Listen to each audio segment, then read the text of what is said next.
सहारा प्रणाम। सहरसा में देख रहे हैं आप, आपके साथ मैं हूं पूजा शर्मा।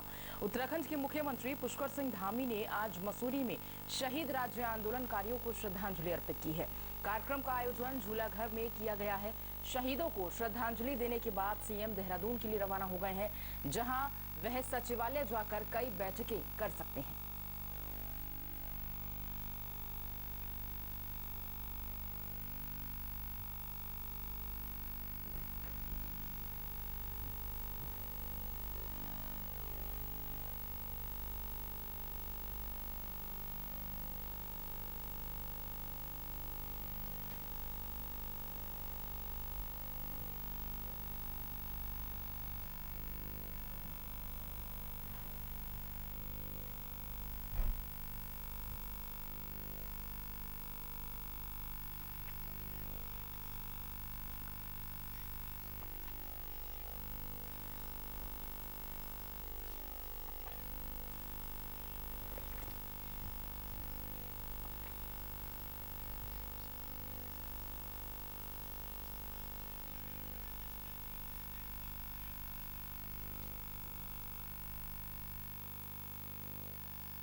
तो आज यानी कि 2 सितंबर का दिन मसूरी वासियों की धड़कनें तेज कर देता है, क्योंकि वर्ष 1994 में इसी दिन पीएसी और पुलिस ने उत्तराखंड राज्य आंदोलन को आगे बढ़ा रहे मसूरी के आंदोलनकारियों पर गोलियां बरसा दी गई थी।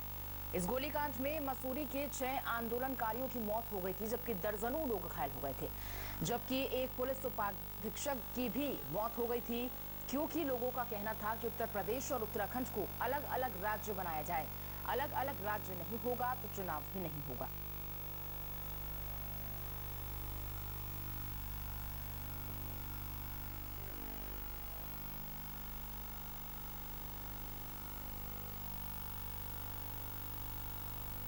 अपने जीवन काल में तो हमने कभी देखा नहीं था ऐसा मंजर कभी होगा। अभी जो है कहते हैं कि आज़ादी से पहले तो हुआ करता था, अभी कभी जो है गोलीकांड हुआ, ये हुआ, वो तो हमारे जो है जीवन का सबसे भयंकर मंजर था उस टाइम।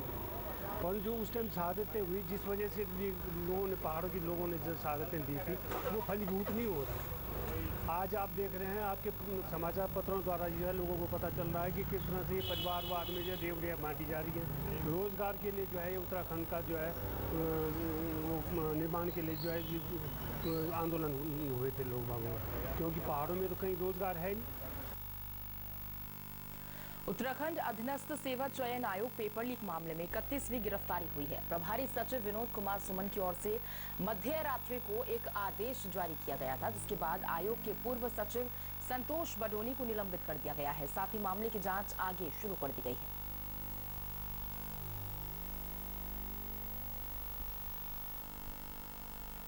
उत्तराखंड अधीनस्थ सेवा चयन आयोग पेपर लीक मामले में 31वीं गिरफ्तारी हो चुकी है। एसटीएफ ने उत्तराखंड पुलिस में कार्यरत विनोद जोशी को गिरफ्तार कर लिया है और इससे पहले आरोपी जेई ललित राज शर्मा को एक दिन की रिमांड पर उत्तराखंड एसटीएफ बिजनौर के धामपुर स्थित उनके घर लेकर पहुंचे। एसटीएफ ने ललित राज शर्मा के घर पर करीब 1 घंटे तक छानबीन की और नकल सेंटर संचालित करने के बाबत साक्ष्य जुटाए। एसटीएफ की टीम पहले से ही धामपुर में काम कर रही है।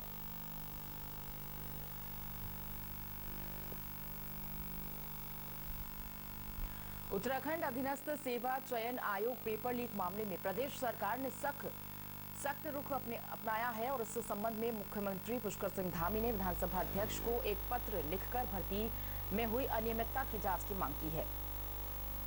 साथ ही साथ ये कहा है कि अगर इस जांच में कोई भी गड़बड़ी पाई जाती है तो नियुक्ति रद्द की जाए।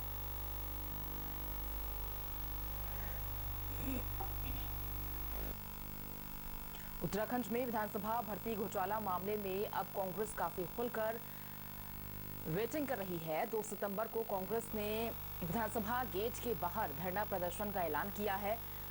उत्तराखंड कांग्रेस के अध्यक्ष करण माहरा का कहना है कि जब उत्तराखंड बीजेपी के प्रभारी और अध्यक्ष दोनों के बयान विरोधाभासी हों और सरकार जांच की बात भी कह रही है तो शंका स्वाभाविक है। करण माहरा ने उन सभी रसूखदार लोगों को जिन्होंने अपने अपने नाते रिश्तेदारों को भर्ती किया है उन्हें जनता से माफी मांगनी चाहिए और सार्वजनिक जीवन से संन्यास ले लेना चाहिए।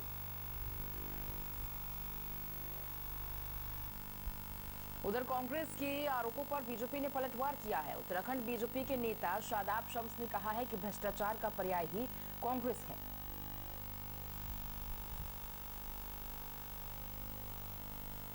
विधानसभा भर्ती घोटाले में अपने नाते रिश्तेदारों को भर्ती कराने के आरोप में गोविंद सिंह कुंजवाल भी उंगली उठी है, लेकिन पूर्व सीएम हरीश रावत गोविंद सिंह कुंजवाल का बचाव करते नहीं थक रही हैं। हरीश रावत ने ये कहा है कि ये परंपरा सन 2000 से चली आ रही है, लेकिन कुंजवाल के समय की भर्तियों को उन्होंने नियम सम्मत बताया। उन्होंने कहा कि हाईकोर्ट और सुप्रीम कोर्ट ने भी उनके कार्यकाल में हुई भर्तियों को जायज माना है। अब उसी का पालन किया है और गोविंद सिंह कुंजवाल जी एकमात्र ऐसे स्पीकर हैं जिनके कार्यकाल की भर्तियों को चैलेंज किया गया है हाई कोर्ट में फुल बेंच ने चीफ जस्टिस की अध्यक्षता में और सुप्रीम कोर्ट के चीफ जस्टिस की ने दोनों की अध्यक्षता की बेंचों ने उनकी भर्तियों को नियम संगत माना है, विधि संगत माना है। तो मैं सुप्रीम कोर्ट हाई कोर्ट से बड़ा तो नहीं हूँ। अब मैं केवल इसलिए तो नहीं कह सकता कि आप कुंजवाल को सजा दे दीजिए, लेकिन एक बात मैं जरूर कहना चाहता हूँ, सब चीजें विधि सम्मत हो सकती हैं, सब चीजें, मगर जो बड़े बड़े नेताओं के, बड़े बड़े प्रभावशाली लोगों के, असरदार लोगों के, रसूखदार लोगों के रिश्तेदार लगे हैं, वो उन नियुक्तियों में, चाहे वो नियुक्ति किसी कार्यकाल में हुई है, किसी प्रकार की नियुक्ति हुई है, उसमें नैतिक बल नहीं है। 2000 में मैं तो उस समय भाजपा मुझसे जब पहली विधानसभा निर्वाचित बनी थी वो मुझसे इसलिए खपा थे, वो कहते थे इसके नेतृत्व में कांग्रेस ने हमको सत्ता में नहीं आने दिया, और जो कांग्रेस के लोग सत्ता में थे वो समझते थे पता नहीं ये क्या है, हा? तो मैं तो उस समय पर्सन नॉन ग्राटा जैसा था। यदि मुझसे कोई राय पूछता तो मैं सॉल्यूशन बताता इसका, लेकिन जब एक परंपरा चल गई, आगे बढ़ गई, उसको विधानसभा ने इंडोर्स भी कर दिया, विधानसभा के अध्यक्ष को संख्या कितनी होगी ये निर्धारित करने के लिए अधिकृत भी कर दिया। श्री प्रकाश पंत जी की अध्यक्षता में कमेटी ने 500 की संख्या भी निर्धारित कर दी, तो हमारे लिए तो कुछ करने को रही नहीं है। फिलहाल रुक रहे हैं एक छोटे से ब्रेक के लिए।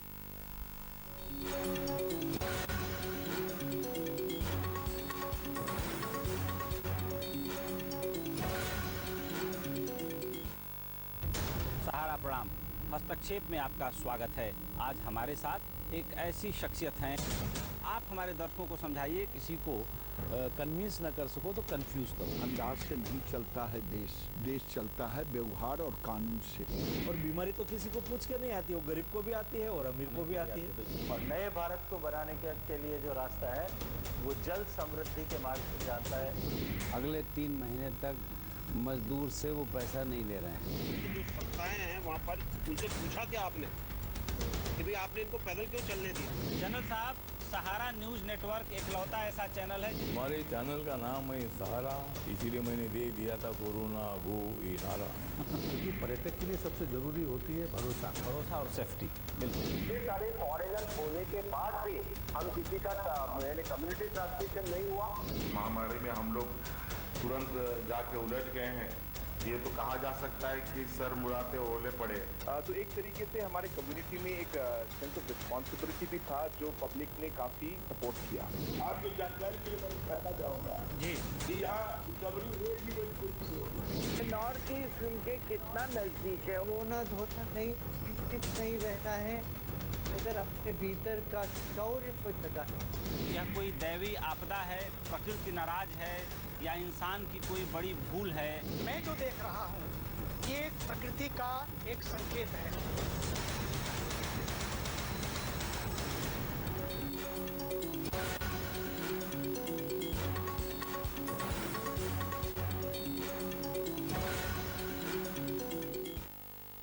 हल्द्वानी से कुमाऊं को जोड़ने वाले रानीबाग पुल का सीएम धामी ने उद्घाटन किया है।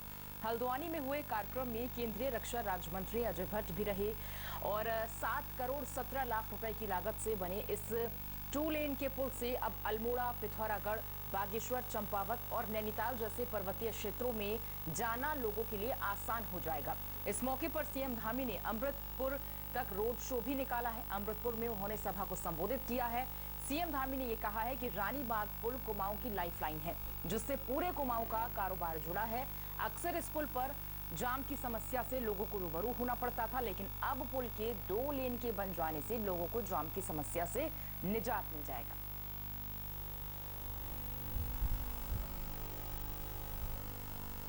उत्तराखंड में इन दिनों 4 और जिला बनाने पर जोर दिया जा रहा है। धामी सरकार रुड़की, रामनगर, काशीपुर, रानीखेत, कोटद्वार को जिला बना सकती है। हालांकि अभी सरकार इस पर कसरत कर रही है, लेकिन कांग्रेस नेता और पूर्व सीएम हरीश रावत का ये कहना है कि वो जिलों के गठन को लेकर पूरा फ्रेमवर्क बनाकर गए हैं।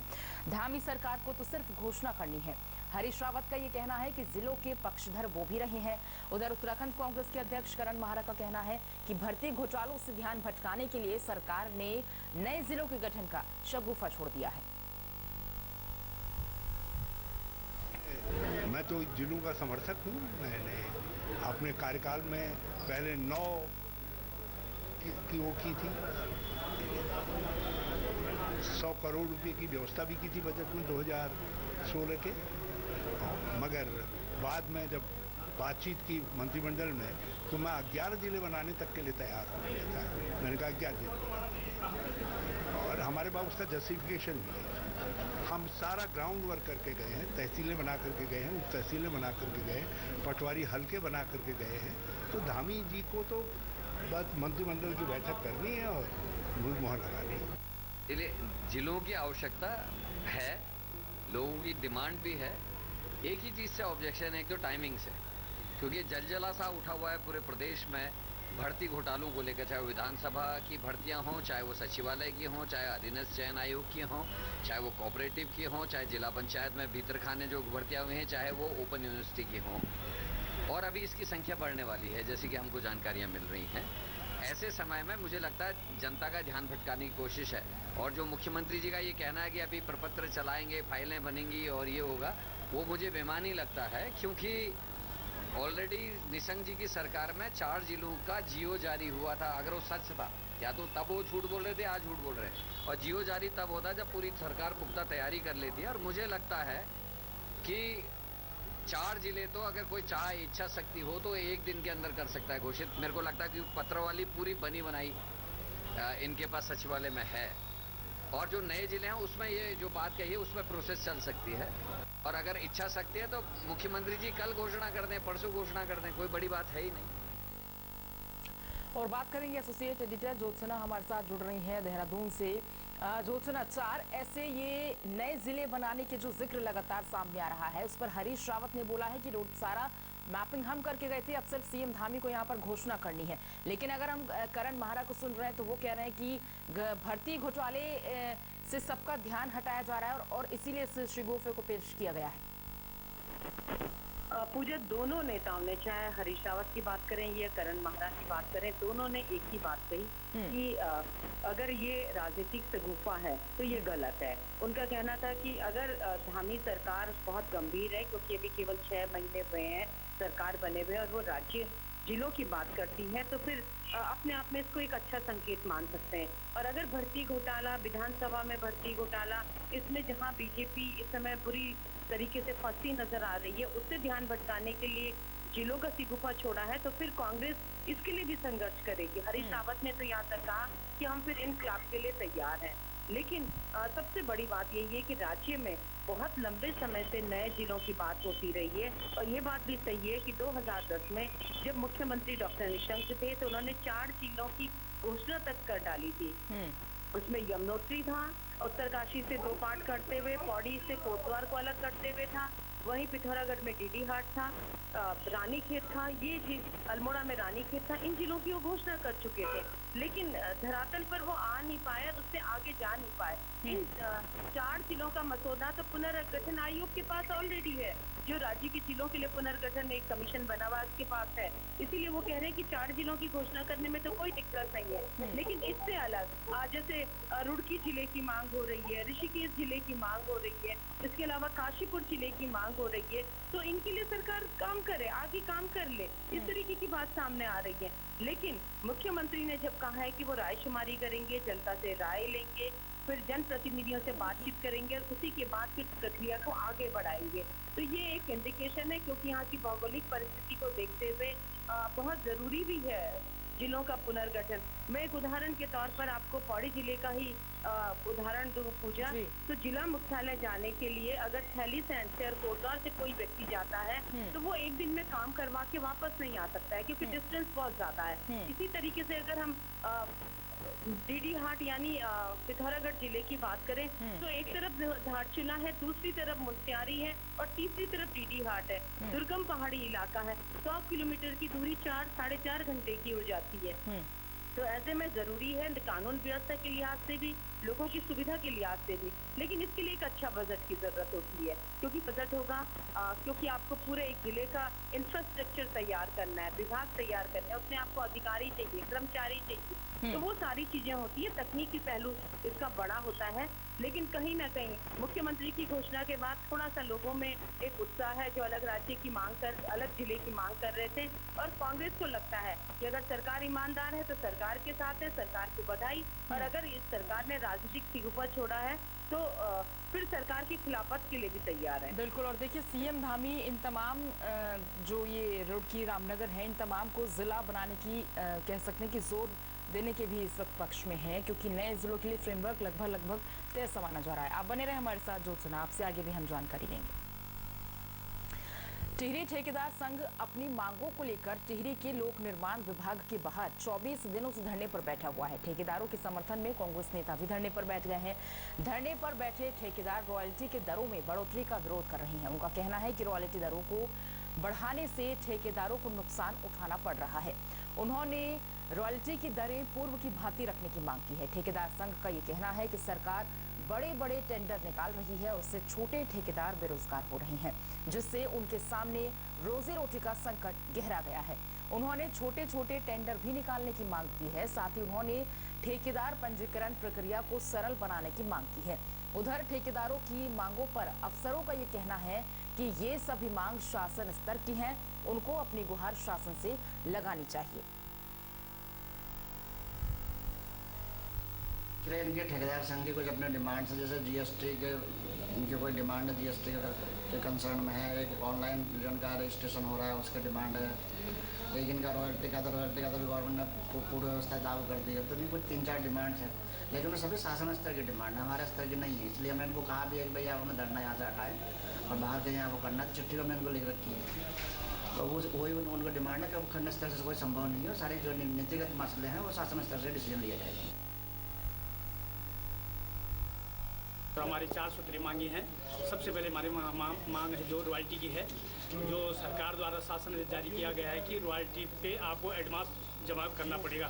अगर आप एडवांस जमा रॉयल्टी नहीं करते हैं और अगर आप साइड पे वो किसी प्रकार का वो खनन करते पाए जाते हैं तो 5 गुना पेनाल्टी लगेगी, 5 गुना पेनाल्टी देना पड़ेगा। तो हम चाहते हैं कि रॉयल्टी पे सरकार पहले की तरह जो डिपार्टमेंट जो काटता था रॉयल्टी वही काटे और वही जमा करे और इसको यथावत रखे। अगर आपकी मांगे नहीं मानी गई तो हमारी मांगे नहीं मांगी जाती है तो हम उग्र आंदोलन के लिए सड़कों पर उतरेंगे। देख रहे हैं आप कि दुनिया भर की आपदाएं आ रही है, ठेकेदार के बिना कोई काम नहीं हो सकता, न ठेकेदार काम करने में तैयार है। और सरकार ने अगर हमारी मांग नहीं मानी तो हम पूरे जितनी भी निविदाएं होती है हम कोई भी काम नहीं होने देंगे। पूरा काम बाध्य हो जाएगा तो सरकार को ऑटोमेटिक पता लग जाएगी काम कैसे करना पड़ेगा। बिना ठेकेदार का कोई काम हो ही नहीं सकता। ठेकेदार को अगर ऐसे ठेकेदार की मांगे न मानी जाएगी तो सरकार को हम तो यहाँ से आक्रोश होकर विधानसभा घेराव भी करेंगे। और टिहरी से हमारे साथ जुड़ रहे संवाददाता अरविंद नौटियाल। अरविंद, क्या है पूरी जानकारी बताएं।